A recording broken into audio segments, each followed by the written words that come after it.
Preface. The year is 1066. In the rolling hills of England, under the grey skies of a fateful autumn day, two worlds collide. On one side, a king who has long ruled his people, Harold Godwinson, stands with his Saxon army, ready to defend his kingdom from the invaders at the gate.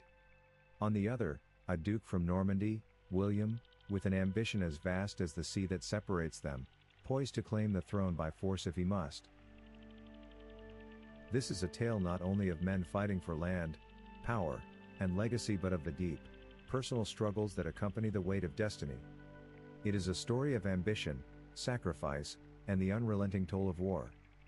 Through the eyes of William, Duke of Normandy, we follow the course of one of the most pivotal battles in history, one that would reshape the future of England and forever alter the course of European history. In these pages, we are not mere observers of the battlefield but are invited into the very heart of the conflict. The sword clashes, the cries of warriors, the scent of blood and mud, all are vivid, yet it is in the quiet moments that the true cost of war becomes clear. Here, in the aftermath of victory, we are reminded that the crown won through bloodshed brings not just power but responsibility, and with it, a burden that no man can bear lightly. As the sun sets on that blood-soaked field, the true battle begins, not just for the kingdom of England, but for the soul of a ruler who must now face the consequences of his triumph. The battle for England.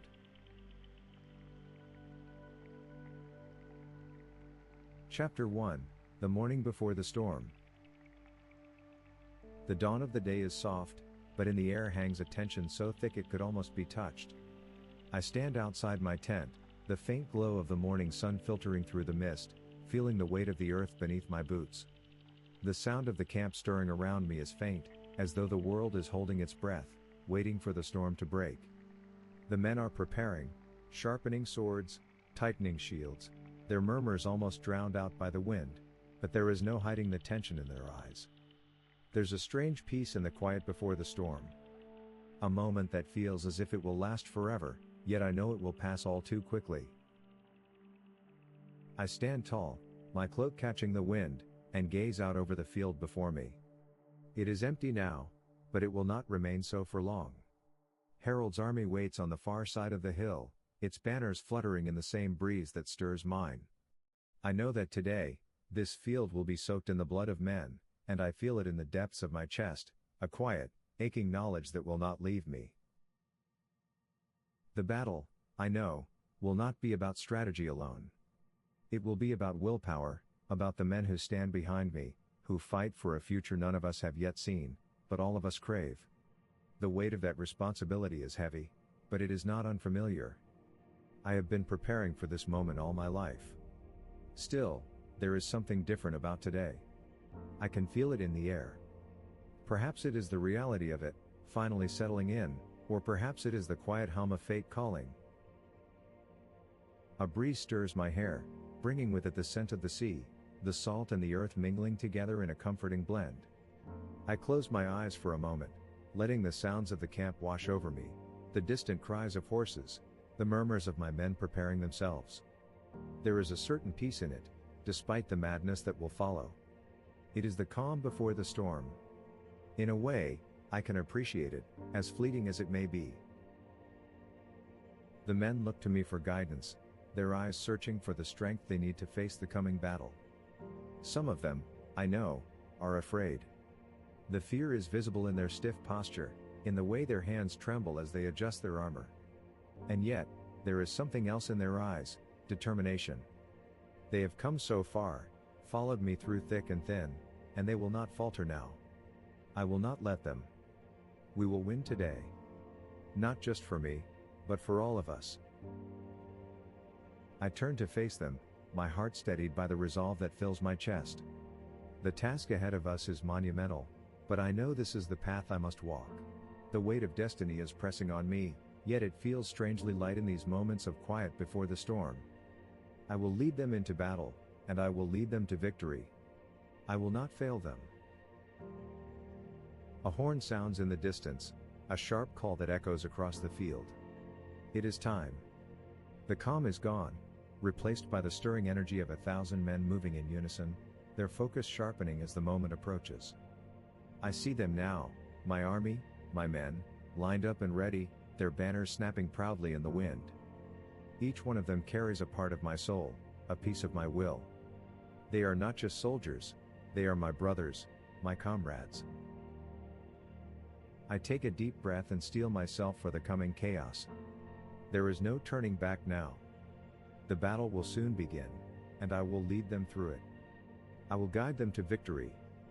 This is not just a battle for a throne, for power, it is a battle for the future, for the promise of a new world. As I walk toward my horse, the weight of the crown seems lighter than I imagined. The responsibility it carries is immense, but it is not for today. Today, I will fight as one of my men. Tomorrow, I will take my place as king. The battlefield ahead is waiting, the rising sun casting long shadows as the first of the war cries ring out across the field. The time for quiet reflection is over. Now, there is only the march toward destiny.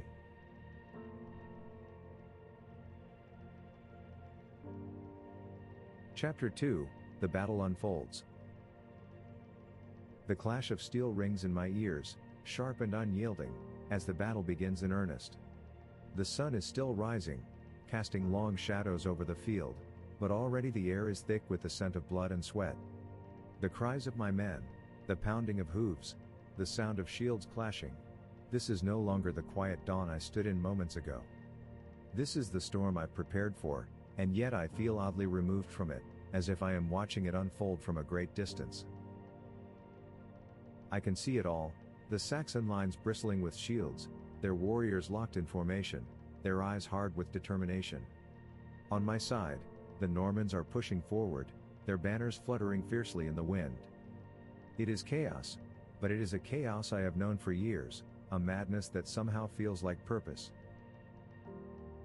From where I stand, I can see the ebb and flow of the battle, the way the tide rises and falls. There are moments when I see gaps in the Saxon defenses, and I know it is time to strike.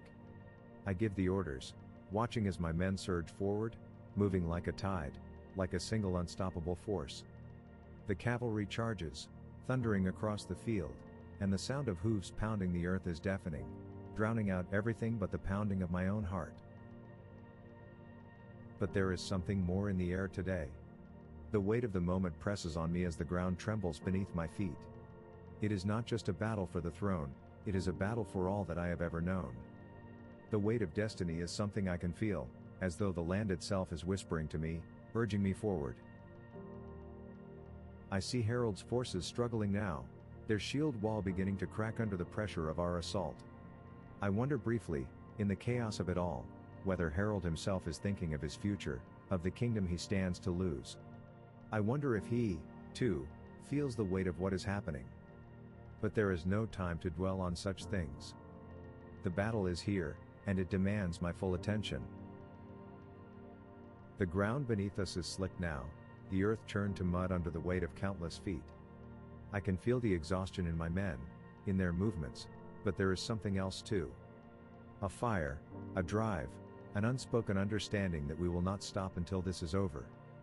The battle has become a test of wills, of strength, and I know that my men will not falter. Not now. There are flashes of brilliance in the heat of battle, moments when everything seems to fall into place, when the plan I've set in motion unfolds with precision. And then there are the flashes of fear, the realization that no battle ever goes according to plan. But through it all, I remain focused, watching my men, urging them forward with my will. The battle rages on, the hours slipping by in what feels like an instant.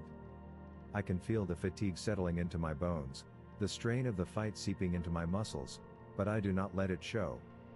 This is what I've prepared for. This is what we've all prepared for. And then, I see it. A break in the Saxon line. It is subtle at first, a small crack, but I know it for what it is. The moment I've been waiting for. I give the order, and my men surge forward, pushing the Saxons back with renewed vigor. The field before me becomes a blur of movement, the chaos of battle mingling with the sharp clarity of purpose. We are on the edge of victory. But even as I feel the surge of hope, I know that this battle is not over yet. Not until the last man falls, not until Harold himself is brought to the ground. The tide has turned, but there is still much to be done.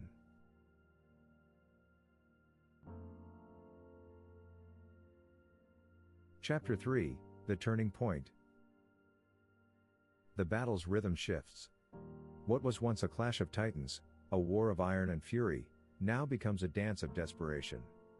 The Saxon shield wall, once unyielding, falters.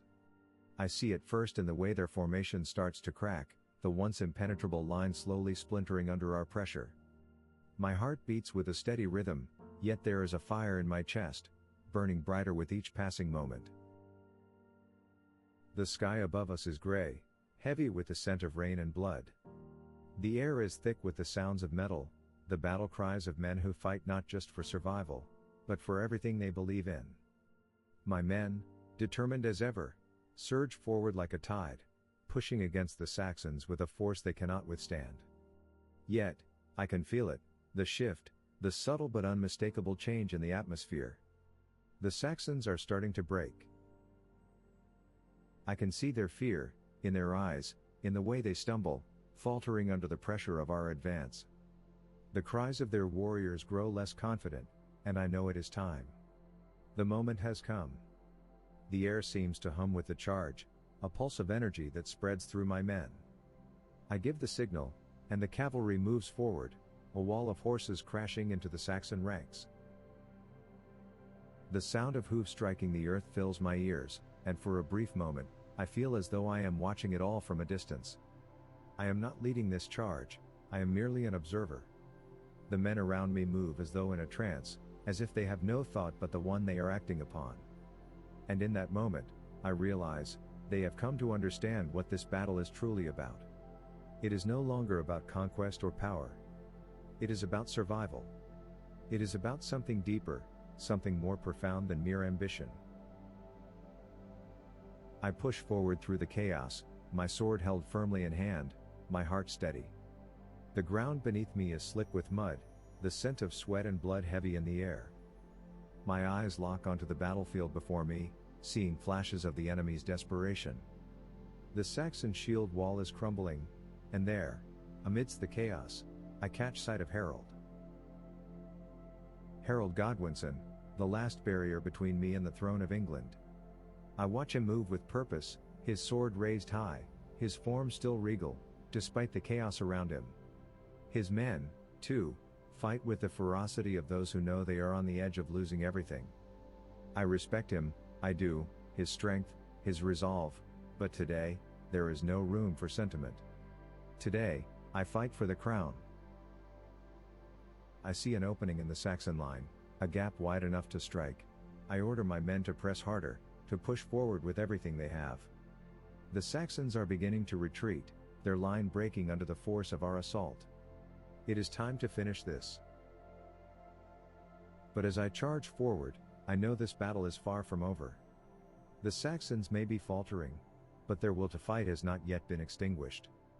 The ground is littered with fallen men, both Norman and Saxon alike, their cries filling the air, their struggles becoming a part of the history that is being written in blood beneath our feet. And then it happens, the moment that will forever be etched in my memory. I see it in the distance, a blur of movement, and suddenly an arrow, sharp and true, flies through the air. It strikes Harold in the eye. The sight is almost surreal, like something from a dream. One moment, he is there, fighting with everything he has, and the next, he is down, the life draining from him as the arrow finds its mark. The Saxon army stutters, their once proud line collapsing under the weight of the loss of their king. The sight of Harold falling is like a signal, a turning point. The Saxons, without their leader, falter. The momentum shifts. I feel it in my bones. The battle is ours. The victory is near. The tide has turned. I call out to my men, urging them forward with a cry of triumph, and we press on, pushing through the weakening Saxon ranks. The battle is ours to win. But even as I feel the rush of victory, there is a strange emptiness inside me, a feeling that the cost of this victory will not be measured in the blood of men, but in something far deeper. The battlefield is no longer just a place of combat. It is a place of history, of destiny, and it is here, in this moment, that the future of England will be decided.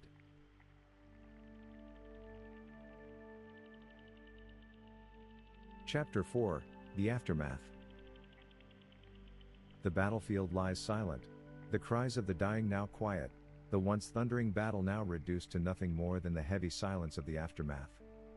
The smell of death hangs in the air, the earth beneath me soaked with the blood of men who fought bravely, fiercely, but who will not see the dawn of another day. I stand in the midst of it all, surrounded by the fallen, Norman and Saxon alike. The victory is ours, but it feels like a hollow triumph. I watch as my men move through the field, gathering the wounded, tending to the fallen, their faces grim and worn. There is no celebration, no cheer of victory. There is only the quiet understanding that what has been gained today has been bought with a terrible price. The crown I have fought for now seems heavier than I ever imagined. It is not a symbol of glory, not a token of power. It is a responsibility, a weight that presses on my shoulders, threatening to crush me under its enormity. The sky above is a dull gray, the sun hidden behind thick clouds. The wind blows softly, carrying with it the scent of earth and blood. I feel the weight of the moment pressing down on me, and for the first time, I wonder if I am truly ready for what lies ahead. The battle is won, yes, but the war is not over. The future of England lies before me, and I must now build a kingdom from the ashes of this war.